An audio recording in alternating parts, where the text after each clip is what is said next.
Edgardo tiene un diagnóstico de autismo nivel 1, y a medida que él fue creciendo, que fue evolucionando, comenzó a manifestarme y hablarme en primera persona qué es autismo. Entonces el autismo pasó de ser una definición, pasó de ser unas orientaciones por un especialista, a tener el conocimiento de lo que siente y lo que vive esa persona que tiene autismo, que es una visión que a veces se parece y encaja con la teoría, pero otras veces la teoría no es para nada parecida a la realidad, y creo que eso es un valor importantísimo, porque al final, ¿quién más puede hablar de autismo que aquella persona que lo vive, que lo tiene como diagnóstico y que te lo puede interpretar? Y la segunda perspectiva es porque cuando tienes, aparte de la persona con autismo, tienes a otro hijo con una condición que no es autismo, que es neurotípico, también se suma a todo esto. También se suma al hecho de que, me estoy despidiendo por aquí, también se suma al hecho de que él entra, o si es un hermano o son dos hermanos, entran dentro de la dinámica de la familia, y el autismo, aunque ese otro hijo o hija no tiene el diagnóstico, sí se endosa un peso enorme dentro de la dinámica del crecimiento, del desarrollo, de la percepción, incluso de nosotros como madre hacia ese otro hijo, y de ellos como hermanos y también como hijos. Entonces, dentro de esa dinámica está esa perspectiva desde el punto de vista del hermano, que lo ve desde afuera, y está la perspectiva de la mamá, del cuidador, que lo vive desde adentro, desde ser la persona que pasa por todas estas etapas del duelo, que la primera, yo creo que coincidimos, es la culpa, es decir, ¿qué hice? ¿Qué pasó en el embarazo? ¿Será que no me tomé una vitamina? ¿Será que salí embarazada en el momento que no fue adecuado? Y de allí pasar al duelo, que con el duelo va el hecho de la negación, del pensar que el autismo con algún tratamiento puede que consiga el tratamiento que genere la cura y ya mi hijo no tenga la condición, digamos que pasearse por la soledad y la desolación. Porque hablo de la soledad y no me quedo con la soledad solamente y paso a la desolación, porque nos pasa mucho, y fue mi caso, en que tuve que aislarme, incluso hasta de mi propia familia, por el hecho de que en vez de apoyar o ayudar, invalidaban la realidad que estábamos viviendo en ese momento, y de repente, por desconocimiento de la época, tomemos en cuenta que Edgardo tiene 23 años, llegaban y decían, no vale, pero es que fulanito era igual, pero es que el papá también era así. Entonces esa invalidación hacía como que dudar del diagnóstico de los especialistas, hacía también como mamá cuestionarme si yo estaba haciendo o no lo correcto. También me llevaba al punto de no exponer a Edgardo en lugares en donde alguna acción que él tuviera de alteración sensorial y se desregulara fuera objeto de miradas incómodas o de críticas, y después a su vez eso también generara incomodidades a nivel familiar. O algún tipo de discusión. Entonces eso llevó poco a poco a ir cerrando ese círculo, no solamente a nivel familiar, sino también a nivel de amistades, a estar en lugares en donde Edgardo se sintiera cómodo, porque a su vez también nosotros nos sentimos cómodas y preferimos estar en lugares a veces más en donde nos sentimos cómodas nosotras que en donde se sienten cómodos ellos. Y eso nos lleva en un proceso de aislamiento. Dentro de eso, bueno, el documentarse. Allí, como lo pueden ver en pantalla, viene un bombardeo de miles de cosas al mismo tiempo, en que tienes una dinámica de familia que nadie te la antecedió, porque son embarazos que vienen totalmente normales y sanos, donde tú no te esperas nada de esto, y entonces después te hablan de dietas, te hablan de terapias, te hablan de que todo es tóxico, te hablan de que entonces la socialización, tienes una sociedad que no está preparada para recibirlos, te hablan de los tratamientos que no solamente son terapéuticos, sino que también son biomédicos. Si estás en la escuela, entonces en la escuela tienes que manejar una adaptación que te permita que él se pueda desenvolver, y te das cuenta que aunque tenga el nivel cognitivo, la escuela no está preparada para hacer ni siquiera las más mínimas adaptaciones. ¿Por qué? Por sencillamente el desconocimiento. Y a lo que no conozco le voy a tener adversión, y a lo que le tengo adversión no voy a tener disposición. Así lo que tenga que de repente adaptarse a algo muy, muy pequeño. Y al final allí hay uno que dice en internet y dice bullshit, o sea, traducido así como que, bueno, toda la porquería que muchas veces uno puede conseguir en internet, sobre todo en aquella época en donde el internet no se manejaba de la forma que tenemos hoy día, y había muchísima información que se hacía pasar por contenidos veraces, científicos, y no lo eran, en donde no había mecanismos de filtros, y nos podíamos conseguir con médicos, con doctores que te hablaban de diversas terapias que curaban el autismo, y colocaban a los padres en una posición de vender hasta el alma con tal de someter a sus hijos y llevarlos a estos tratamientos que supuestamente les iban a quitar el autismo. Porque obviamente también en ese tiempo científicamente no teníamos los avances que contamos hoy día. Y de eso, bueno, hemos sido presa todos. Yo creo que mucho aún de ese, lamentablemente y tristemente, de aquellos que ven en el autismo un negocio, que ven en el dolor y la desesperación de una familia por sanar, por rescatar a su hijo, aún observan y ven la oportunidad de hacer un negocio de esa desesperación. Porque al final, ¿qué no haría una madre que no hace una madre por un hijo? Y cuando tú hablas que tienes un hijo, que te dicen que está enfermo, ¿qué cosa no harías? Y poner a una familia en esa posición y poder sacar de allí un lucro es algo de verdad que bastante rudo con lo que lidian las familias, y de allí la importancia que bueno, durante estos casi, ya prácticamente 20 años de trabajo en el estado de Anzoátegui y en parte del país, ha sido consolidar leyes e instrumentos que protejan a las familias de todo esto, que puedan blindar, que puedan dar un marco jurídico para proteger a las familias de personas que al final funcionan y especialistas como depredadores, en donde ven el dolor de nosotros como un objeto para sacar un lucro. En ese proyecto de vida, obviamente en que uno dibuja a la familia, ya se ve distinto, ya no es el que habíamos idealizado, porque veo que aquí están conectadas personas de otros países, y me gustaría de repente, si lo escriben por aquí, el feedback de ellos, pero el gran porcentaje de los divorcios, de las separaciones que se generan después de un diagnóstico de autismo. Y muchas de las razones es por el hecho del peso y la carga que eso genera en la pareja.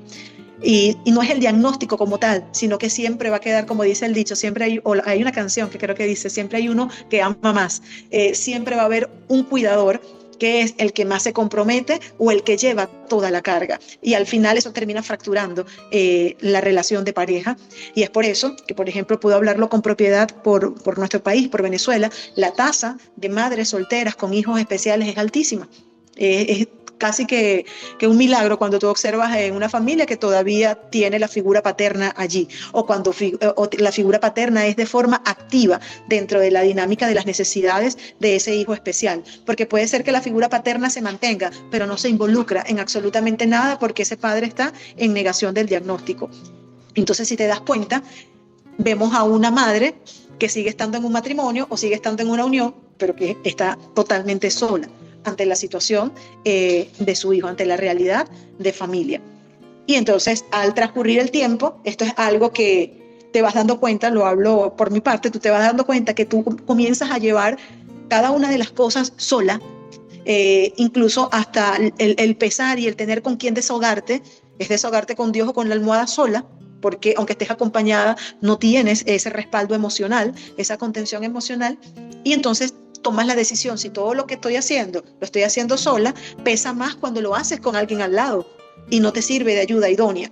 Y es por eso que la mayoría de los casos terminan en divorcio y en separación, como lo fue en mi caso. Entonces, bueno, cuando eso sucede, se genera un caos en la familia, que es pasar del caos al orden, porque bueno, ya esa otra figura paterna, que aunque de repente antes del diagnóstico era muy funcional, después que llega el diagnóstico se genera un caos, pero de alguna u otra forma tienes a alguien en quien apoyarte de repente para hacer una compra, para lo que es la parte económica de manutención de todas las necesidades de un hogar, te ayuda de repente a levantar un botellón de agua, pero cuando ya hay la separación completa y se queda la cuidadora, la madre sola con el hijo, queda un total caos en la familia en el cual hay que colocar orden dentro de la dinámica. Hay que comenzar a instaurar una manera funcional en que podamos estar no solamente para ser funcionales, sino también para estar estables emocionalmente, tomando en cuenta que la primera estabilidad emocional que tenemos que tener es la nuestra, es el equilibrio nuestro, que a su vez es el equilibrio de nuestros hijos. Aquí cuando hice una pregunta me pusieron puras manitos y corazoncitos que los tomé como que sí es cierto, Weiden, es verdad. Yo les voy a hacer ahora otra pregunta. Yo tengo dos hijos, uno es el que tiene autismo, Edgardo, el mayor. Angelo tiene 19 años, no tiene neurotípico, no tiene diagnóstico, no está dentro de la neurodiversidad, pero en Edgardo hay una conexión tan única, hay una capacidad y una percepción de él, del entorno, que yo puedo hacer creer que todo está chévere y yo puedo sonreír y todo chévere, y Edgardo se me acerca y me dice, ¿por qué estás triste? O ¿por qué estás molesta? Y no se da cuenta nadie, pero él sí. Entonces eso nos lleva a que hay una conexión de estabilidad emocional en la que ese hijo especial está conectado de una manera especial, valga la redundancia, a nosotros, está ligado. Hay como una especie de un lazo invisible. Entonces, si ese lazo está para detectar eso, también lo está para en la atmósfera poder interpretar que mamá no está bien, que mamá está frustrada, que mamá no cree en mí, que no cree que lo pueda lograr, que duda de mi capacidad, porque, por ejemplo, me enseñó a hacer estos trazos, pero cuando me toca hacerlo, viene y los hace por mí. Eso va junto con una emoción que no se puede tocar, no es tangible, pero que sí está en una atmósfera, y que aparte que en una atmósfera, mira que me mandan corazoncitos por aquí, eso quiere decir que también les ha pasado, que aunque no se habla, no se puede tocar, está en una atmósfera donde ellos lo sienten, con esa conexión especial que generan hacia su cuidador directo, en especial con su mamá.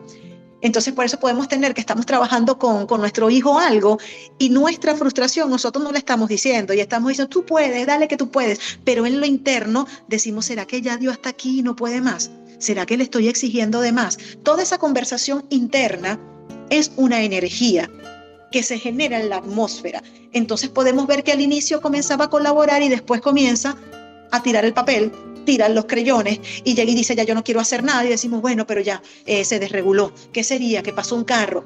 Sería, cónchale, no hagan bulla en la casa, porque mira que yo estoy trabajando aquí con Edgardo, y entonces lo desconcentran. Pero te das cuenta que nada lo desconcentró, sino que se conectó con ese diálogo interno que genera una atmósfera que invalida lo que él está esforzándose en hacer.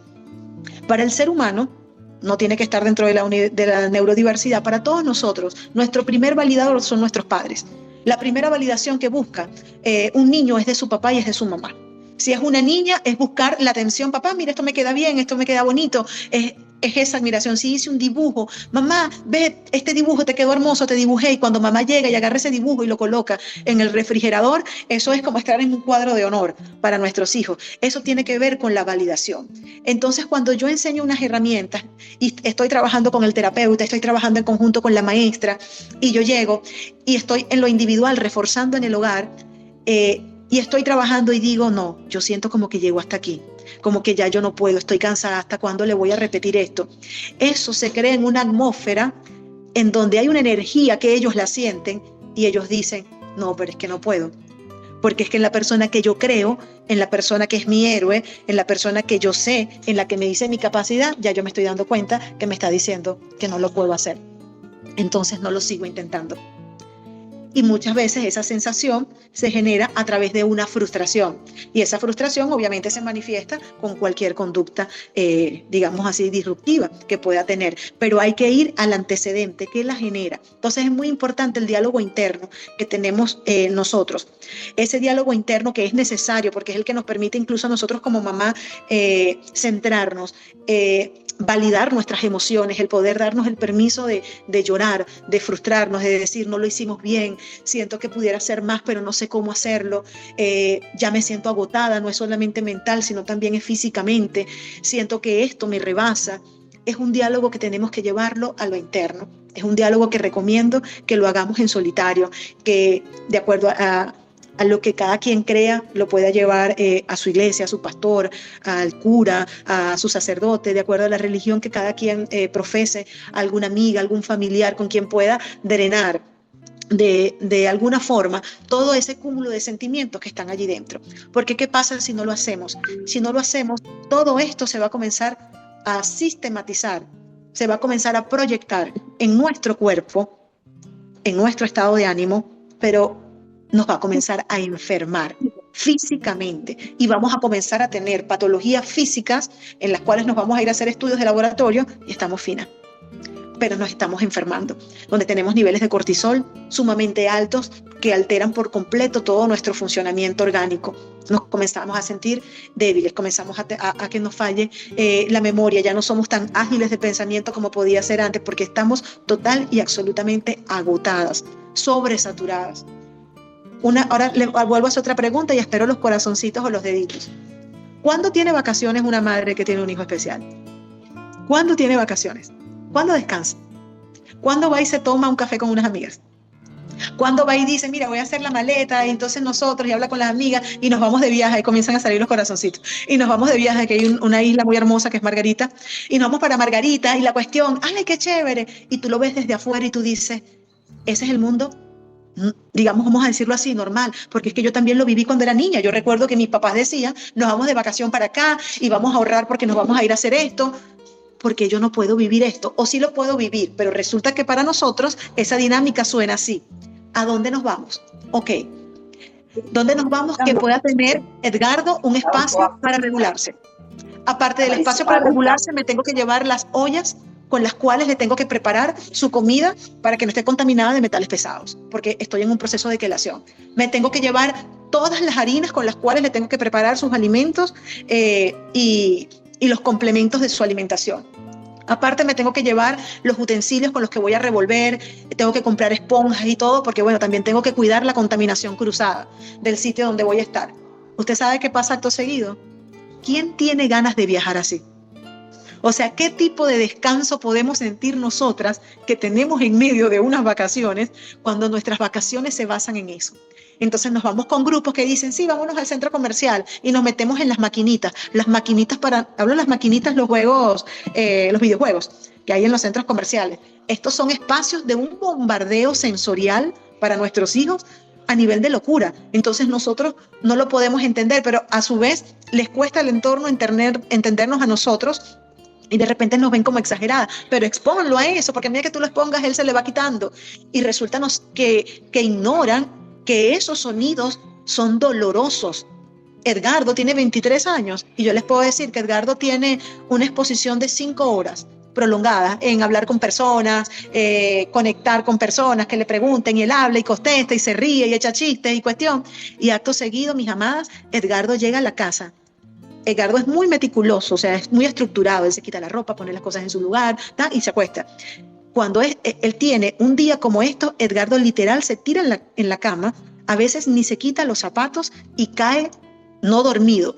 Es como que le hubiesen bajado el breaker, como por 5 horas. Y después se despierta, porque él me dice, mamá, eso que para ustedes es normal, para mí es una sobrecarga, que yo he aprendido a lidiar socialmente, he aprendido a mimetizarme con el ambiente, pero que no es natural para mí.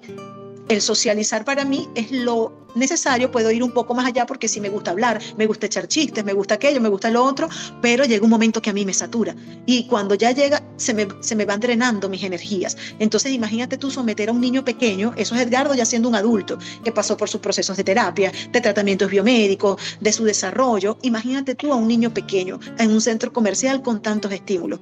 Y al final las vacaciones para nosotros no se vuelven en un espacio de descanso, se vuelven en un campo de batalla, en lo cual nos deja total y absolutamente agotados y podemos regresar de unas vacaciones en peores condiciones que cuando nos fuimos. Pero a veces son sacrificios que hacemos para mantener medianamente una normalidad, que a veces es una normalidad más social que de demanda social que de otra cosa. Entonces, en estas láminas que pueden estar viendo en este momento, yo coloco algunos ejes de acción allí, llorando, orando y accionando, porque no nos podemos detener, porque no nos podemos paralizar, porque el miedo y la incertidumbre, lo peor que podemos hacer es paralizarnos. No importa que hagamos las cosas y nos equivoquemos, pero que las hagamos, que aprendamos. Hay que documentarse responsablemente. Con esto voy en que en las redes vamos a conseguir muchísimas cosas, un abanico infinito de cosas actualmente. Tenemos que, con el conocimiento, es el que nos va a poder y nos permite discernir muy bien qué es una tendencia a qué es de verdad una orientación de adaptación o de manejo o de abordaje o de tratamiento realmente que esté avalado científicamente para no convertir a nuestros hijos en conejillos de India, para no convertir a nuestros hijos, sobre todo cuando hablo de tratamientos biomédicos que pudieran tener resultados en lo inmediato que se ven como que, wow, mira, cambió de la noche a la mañana, pero debemos ser objetivos en ver si no sabemos exactamente, y esto no está documentado científicamente, qué pudiera traer a futuro. Por ejemplo, y les dejo allí como tarea y duda allí para que ustedes lo investiguen, el uso de la risperidona a largo plazo que producen nuestros órganos. El uso, por ejemplo, del Adderall, que lo toman muchas personas neurodiversas, que produce a nivel neurológico y a nivel del páncreas en una persona con un uso prolongado de esto. Entonces, esos son medicamentos de los que yo le hablo, que ya tienen estudios científicos que te dicen en cuántas son sus composiciones y miligramos, pero actualmente vemos envases de medicamentos que ni siquiera te dicen sus composiciones ni en qué miligramos están. Entonces, si tú no sabes cuál es el componente, porque lo desconoces, no sabes ni siquiera los miligramos, ¿cómo puedes saber a largo plazo el daño hepático, por ejemplo, que pudiera estar ocasionando en tu hijo y pudiera ser una ayuda para hoy, pero para mañana qué? ¿Qué pudiera estar presentando mañana como una patología? Y resulta que eso es consecuencia o es producto de haber consumido por tanto tiempo tal cosa, tal medicamento. Por eso es que debemos hacerlo de manera responsable. E igual con la intervención nutricional. Para mí, vamos a ver si aquí hay detractores de la dieta. Yo soy bien disruptiva. Adolfo, bueno, y los que me conocen, veo muchas caras conocidas aquí. Yo soy bien disruptiva, me gusta lanzar las preguntas que son incómodas o hablar hasta de los temas que son incómodos porque son necesarios, porque esos son los que nos colocan en contexto de poder intercambiar opiniones, ideas y nutrirnos de diferentes puntos de vista, porque no puede haber un monopolio de la verdad ni un monopolio de la razón. Creo que cada cosita mínima, cada saber suma a un todo. Entonces, en la intervención nutricional, yo parto desde el punto de vista de que hay algunos que dicen que la dieta no le hace nada a algunas personas con autismo. Es que yo no lo veo desde ese punto de vista, yo lo veo desde el punto de vista de Hipócrates. Somos lo que comemos. No es que la dieta sea especial para la persona con autismo, es que tener un régimen alimentario saludable donde nosotros saquemos de nuestra alimentación productos que están probados científicamente que causan, por ejemplo, esclerosis múltiple, como el glutamato monosódico, que tienen los sazonadores, conocido por lo menos en nuestro país Venezuela como adobo y estos condimentos, eso está comprobado científicamente. Entonces, si tú en tus 3 comidas durante los 7 días de la semana le sumas al mes y le sumas el año, tú consumes eso, el depósito orgánico que tú llevas a tu organismo, valga la redundancia, ¿qué va a pasar en el futuro? Y estoy hablando de un solo componente. Entonces, no es que comamos total y absolutamente sano, no, es que podamos tener una alimentación inteligente, una alimentación sana de forma inteligente, es que podamos hacer un uso sano de las proteínas, que las podamos variar entre una proteína animal, pero también podamos darle a nuestro cuerpo los beneficios de una proteína a nivel vegetal, que tiene otra gama de beneficios, pero también nos da proteínas. Que nosotros podamos sacar todos los que son esos aditivos de sazonadores para las carnes, para las legumbres, para los vegetales, para los granos, que no son necesarios. Cuando usted utiliza ají, usted utiliza los montecitos, le decimos nosotros en Venezuela, celery, ajo porro, cebollín, hay perejil, culantro. Cuando usted utiliza todo eso y usted lo sazona con un aceite de oliva, que lo que necesita es un poquito, sabemos que el aceite de oliva es costoso, pero yo lo utilizo y a mí el aceite de oliva me puede durar como 3 meses y lo utilizo para mi cocina, lo utilizo lo necesario como para sofreír y emulsionar, sacar los olores y los sabores de los condimentos. Y una vez que cocino, cada una de las proteínas, sobre todo la animal, genera su propia grasa, su propio aceite. Entonces no necesitamos agregar aceite. Y nos vamos acostumbrando a nuestro paladar a una alimentación más sana y más balanceada. En el caso de las personas con autismo, no lo dice esta servidora, algunos acá que acompañan estén de acuerdo con lo de la dieta, está comprobado científicamente, todas las patologías, y las tengo yo, por ejemplo, sustentadas en el libro gordo de Petete que tengo del expediente de mi hijo Edgardo, la duodenitis, la colitis, la presencia de un intestino permeable y todas estas patologías en donde hacen biopsias y no tiene proteínas para digerir el gluten, donde no tiene su intestino proteínas para digerir la caseína. Y eso no quiere decir que no las tenga, porque actualmente Edgardo con 23 años, yo le puedo decir que Edgardo no tiene dieta y no la tiene desde los 9 años y medio más o menos. Comenzamos a hacer, digamos que incluir en su dieta algunos elementos, poco a poco, y ver cómo iba reaccionando su organismo, porque una persona que tiene una restricción alimentaria importante, no le puedes de un día para otro cambiarle la alimentación, y el colocarla alimento por alimento te permite ver lo que hablaba la compañera hace rato, de lo que son las alergias y lo que son las intolerancias. Entonces, de acuerdo a eso, vas ajustando la dieta. Edgardo hoy día come de todo. Ya Edgardo sabe qué cosas le causan alergia, qué cosas a las cuales él es intolerante. Y no es que no las come o no las consume, porque ya es un hombre de 23 años. Ya él tiene plena conciencia de lo que le causa. Entonces ya él sabe de qué forma moderada, cuándo se lo permite y después tener que vivir con la consecuencia de cuando se lo permitió. Porque, por ejemplo, si él se come algo que le gusta, que es una cosa que le gusta y la come pocas veces al año, pero la come, el bendito Dorito, eso a él le causa un rash, una alergia. ¿Por qué? Porque eso tiene amarillo número 5, tiene un montón de cosas a las cuales él tiene alergia y eso desde niño hasta el sol de hoy le causa un proceso alérgico. Y él lo come y después, bueno, tiene que ponerse la crema, la cuestión, y ya él no lo vuelve a comer por un buen tiempo. Casi siempre lo deja como que para el cumpleaños, darse como que el gusto. Y son cosas que, bueno, las vamos flexibilizando a medida también de que vaya creciendo, porque tenemos que ir viendo a nuestros hijos desde el punto de vista, y aquí lanzo otra pregunta. ¿Cuál es el mayor deseo de un padre que tiene un hijo con una condición especial? ¿Cuál es el mayor anhelo? ¿Y cuál es el mayor miedo? Porque ambos convergen entre sí. Quisiéramos vivir eternamente y no quisiéramos morir nunca. Porque quisiéramos vivir y estar toda la vida para ellos.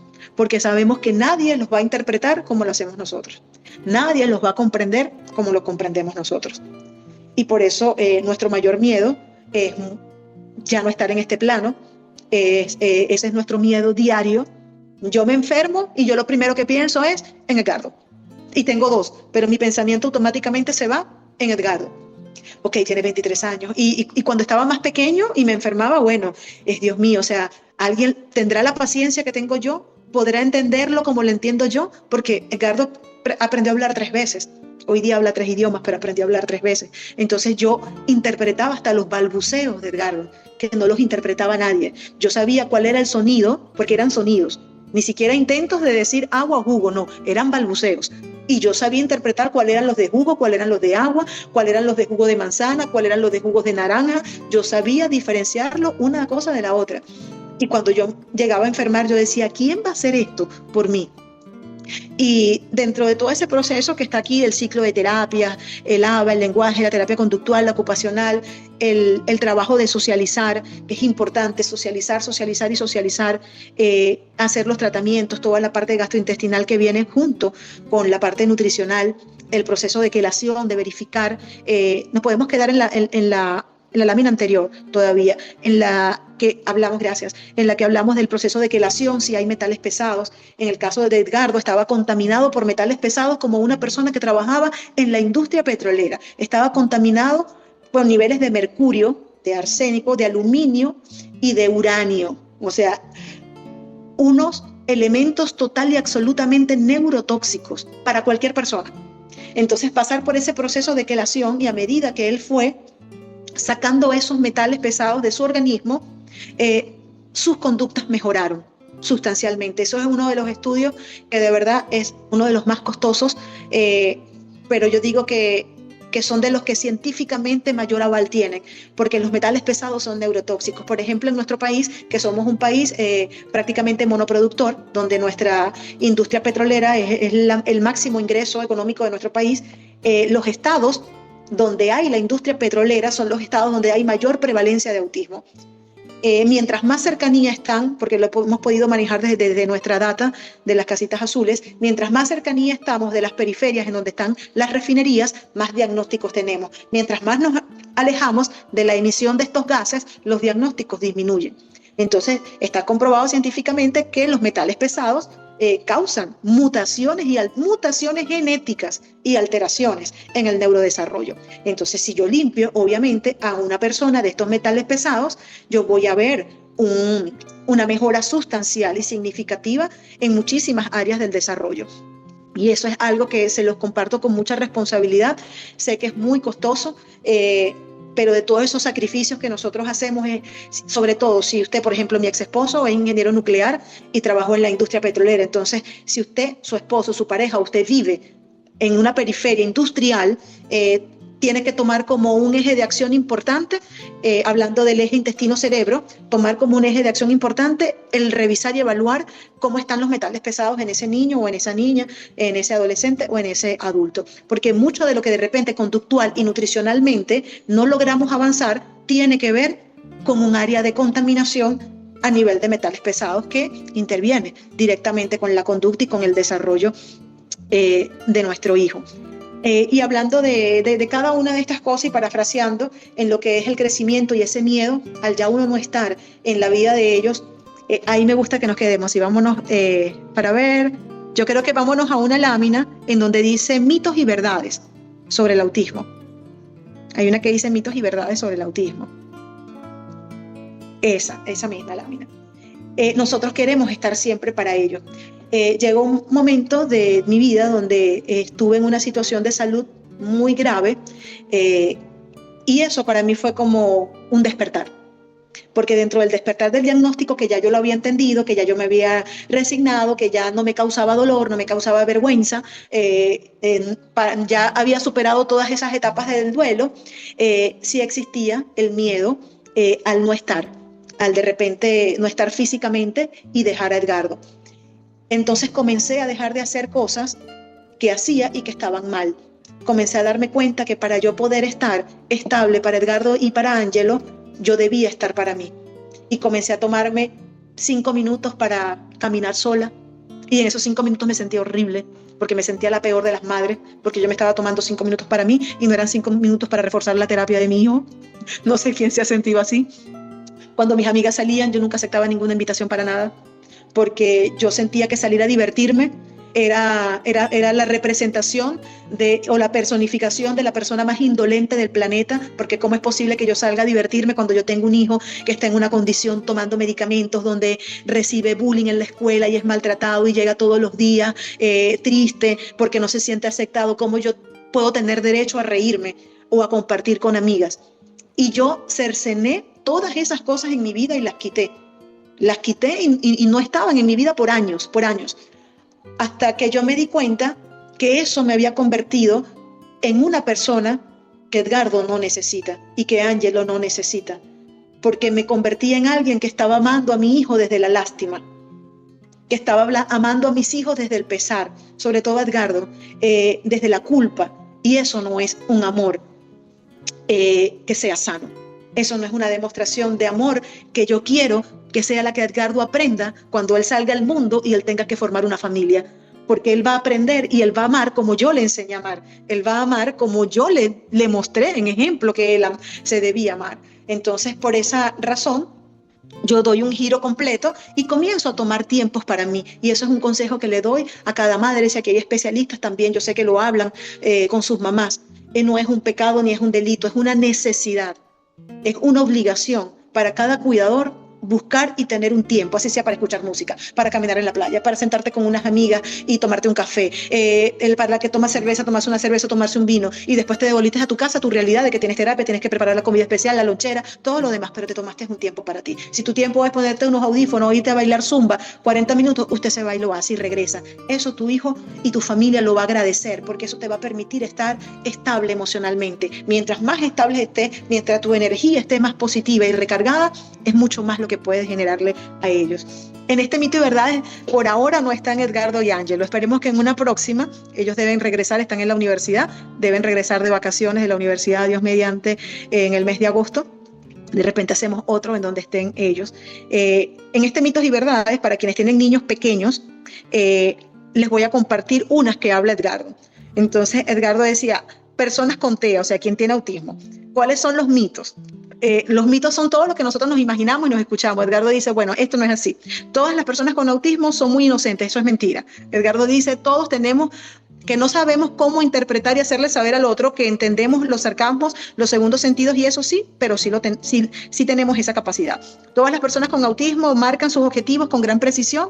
Edgardo dice, no, nosotros necesitamos de una estructura y saber cómo se hace una estructura, porque cada una de las cosas que hacemos, aunque las hacemos muy bien, dependen de esa estructura. No es que somos genios, es que nos manejamos ejecutivamente, nuestro cerebro es de esa manera. Que resaltamos por encima del resto en algunas áreas es porque tenemos la habilidad de hacer hiperfoco, cosa que es difícil para una persona neurotípica. Todas las personas con autismo no sienten rencor. Edgardo dice, eso es mentira. Nosotros no somos santos, ni somos niños azules, inmaculados. Nosotros sentimos rencor. Este niño me quitó esto, le quiero meter un mamonazo. O sea, decimos grosería y alguien me hizo algo y yo quiero ver después cómo yo me vengo de lo que me hizo. Esa romantización del autismo tiene sus etapas, pero después nosotros nos desarrollamos y sentimos igualito que cualquier otro niño. Entonces ahora me voy con la visión del hijo, del hermano, pues. Entonces dice, hay que cuidarlos 24/7, esta es la visión del hermano. No, no es necesario cuidarlos 24/7, porque tú los vas ayudando, los vas apoyando y después ellos van haciendo las cosas por su cuenta en su justa medida. Las personas con autismo no evolucionan. Como hermano, Angelo sabe lo que es el tener 7 meses y abrirle los caramelos a su hermano, que tenía 5 años y medio, porque su hermano, su motricidad fina no le daba para abrir unos caramelos. Hoy día, bueno, Edgardo hace gráficos porque le toca estar en la universidad, estudia geología, entonces definitivamente sí, una persona con autismo evoluciona. No hay nada que aprender de alguien con autismo. Angelo dice que de la persona que él más ha aprendido en la vida es de su hermano. Y aquí se me quiebra el guarapo, porque él dice que ha conocido personas geniales. Él es un chamo que le gusta investigar mucho, y él dice, mamá, yo en mi vida, en todas las áreas de mi vida, intelectuales, personales, de mis sueños como profesional, de quien yo he aprendido ha sido de mi hermano. Y desde pequeño, si yo soy consistente, si yo soy disciplinado, si yo veo las cosas siempre que hay una solución a los problemas, es porque he aprendido de ver todo lo que Edgardo ha tenido que vivir, ha sido una inspiración para mí. Entonces, puede ser que alguien crea que yo le enseñé más a Edgardo porque yo soy neurotípico y tuve más habilidades, a pesar de ser más pequeño que él, pero es todo lo contrario. Ha sido Edgardo quien me ha enseñado a mí ser quien yo soy. Las personas con autismo no pueden dar consejos, porque no tienen esa habilidad, ellos no son socialmente. Angelo dice, los mejores consejos y las mejores decisiones que yo he tomado, y todo cuando yo tengo una duda, a veces yo no voy ni a ti, mamá, yo voy a Edgardo. Y se lo digo a Edgardo, porque Edgardo tiene la capacidad, justamente por tener autismo, de no tomar ni un bando ni el otro, sino sin filtro, decirme las cosas tal cual como son. Y en mi caso, las madres TEAs podemos con todo. No, quitémonos esa etiqueta que nos la montamos nosotras mismas y nos las montó la sociedad a raíz de nuestros resultados. Oye, esa mujer es una supermujer. No, nosotros no somos supermujeres, ni podemos con todo. Tenemos que pedir ayuda. Hay momentos en que podemos con todas las cosas, hay momentos que no, y eso también está bien. Y eso también nos hace madres grandiosas. El día que queremos tirar la toalla y hoy no queremos hacer nada porque no podemos, ese día seguimos siendo las mejores madres, como el día que hacemos 10, 100 cosas al día y las completamos para nuestros hijos. ¿Las madres TEA lo sabemos todo? No, no las sabemos todas más una. Siempre estamos aprendiendo una de la otra. La experiencia de una madre, la experiencia de un especialista siempre nos va a nutrir. Por más avance que tengan nuestros hijos, siempre estamos en un constante aprendizaje. Las madres TEA nunca tiramos la toalla, eso es mentira. Aquí quiero ver los corazones y las manitos. Aquí todas en algún momento hemos querido tirar la toalla. Y hemos dicho, no me lo merezco, he sido una persona buena porque a mí me tocó esto, porque a mi hijo le tocó esto. Siento que ya no puedo, ni física, ni mentalmente, ni monetariamente, no me puedo sostener yo. ¿Cómo puedo sostener esta realidad? No me acompaña ni la familia, ni la sociedad, ni la escuela. Tengo al mundo entero en contra mío, pero este niño que yo tengo abrazado, esta niña me tiene solamente a mí, y cuando me ve a los ojos, yo estoy desarmada porque yo no tengo energía y ya yo no puedo más. Pero entonces ahí es donde ocurre el milagro, que ese niño que a veces de repente no habla, nos da un abrazo o con la mirada nos dice todo, y eso automáticamente nos dice, aquí no podemos tirar la toalla porque sencillamente aquí no hay toalla, aquí lo que hay es que seguir adelante. ¿Las madres TEA son aburridas? No, nosotros somos mujeres divertidas, las mismas niñas que éramos divertidas, las adolescentes que éramos el alma de la fiesta, o las universitarias, seguimos siendo esa misma persona que lamentablemente quedó encerrada alrededor de un diagnóstico, pero a las cuales yo le invito que la saquen a esa niña rebelde, saquen a esa adolescente que era la que tenía los chistes, la que tenía el mejor humor, sáquenla, no la repriman, porque ustedes necesitan de esas facetas de ustedes para poder equilibrarse, pero sobre todo para que sus hijos vean que en medio de la adversidad, de la circunstancia o de un diagnóstico, nosotros no dejamos de ser nosotros mismos. ¿Por qué? Porque nosotros no le podemos pedir a nuestro hijo o a nuestra hija que deje de tener autismo. Nosotros tenemos que amar a nuestros hijos con su diagnóstico y las limitaciones que ese diagnóstico les dé. Si el mundo no les acepta así, allá el mundo. Nosotros seguimos haciendo, por ejemplo, de Casita Azul, construyendo y abriendo brechas a nivel social, educativo, a nivel de salud, a nivel de recreación, a nivel deportivo, abriendo las brechas para que la sociedad cada vez visibilice, reconozca y sea corresponsable de esta realidad que es transversal en la sociedad. pero nuestros hijos no tienen que encajar y convertirse en neurotípicos, porque ellos son neurodiversos. Y nosotros no podemos hacerle sentir a nuestros hijos que el iceberg, la cúspide de la llegada, la meta es que tú te parezcas a una persona neurotípica. No. Nosotros tenemos que llevar a nuestros hijos a que amen su identidad, a que amen su peculiaridad, a que amen su condición, que les va a representar desafíos en la vida, sí, que van a necesitar a veces apoyo para lo que perciben del mundo, percibirlo de la forma que lo coloca la sociedad, sí, es cierto, pero que se amen y se acepten con su condición. Aquí no venimos a quitarle la condición a nadie, porque cuando nosotros vemos el abordaje del autismo, vemos el acompañamiento, y ese es nuestro enfoque desde Casita Azul, y en especial en la Escuela para Familia con los padres, lo vemos desde el punto de vista de que hay que curar el autismo. Nosotros le estamos diciendo a nuestro hijo o a nuestra hija que hay algo que está mal en ellos, que vinieron defectuosos, de que tenemos que acomodarlos, y nosotros no tenemos que acomodar en nada a ellos, tenemos que darles herramientas para percibir este mundo y la forma en que se maneja la sociedad. Pero como ellos están, las formas de su pensamiento, hoy más que nunca, de forma científica nos dicen a nosotros que necesitamos de mentes neurodivergentes para salvar este mundo. Y no estoy exagerando. Para salvar este mundo se necesitan personas que piensen fuera de la caja, que quiere decir que perciban el mundo de una forma distinta, y por eso es que las grandes empresas, las grandes investigaciones e innovaciones que se están haciendo en el mundo en diferentes áreas están lideradas por personas neurodivergentes. ¿Por qué? Porque es pensar fuera de la caja, es necesario. Entonces es mejor para nosotros decirle a nuestros hijos y enseñarles que la forma en que procesa su cerebro es distinta, pero no es que es incorrecta, es que la sociedad marcó un estereotipo, pero su forma de procesar es distinta. Y como es distinta, te doy las herramientas para que puedas llevar tus pensamientos y ejecutarlos en la sociedad. Sin embargo, que se ame dentro de su identidad y que nosotros los amemos a ellos en sus peculiaridades. Yo les pregunto a quienes están acá, y con esa misma interacción que hemos manejado, y con esto cerramos. Voy a empezar yo. Si yo pudiera pedir un deseo y decirle a Dios que me mande a mi hijo sin autismo, sabiendo que él no va a tener que vivir todo el calvario que le tocó vivir desde su diagnóstico hasta sus 23 años, que aún estando en la universidad ha tenido crisis por todo lo que representan estos desafíos nuevos y todo lo doloroso que ha sido y la pérdida que he tenido en lo personal, y yo pudiera pedir ese deseo, yo no lo pediría, porque Edgardo ha sido lo más maravilloso que a mí me ha pasado en la vida, porque Edgardo y el autismo me dio algo que pasan las personas toda su vida y a veces se mueren y no lo consiguen. ¿Y saben qué es? Un propósito para vivir. El saber por qué yo vine a este mundo, por qué Dios me trajo, cuál fue mi misión. Hay personas con todos los millones, con todos los estudios del mundo, con todos los bienes materiales, y se quitan la vida. ¿Y saben por qué? Porque nunca llegaron a entender cuál era el motivo de estar aquí. Y eso a mí me lo dio Edgardo.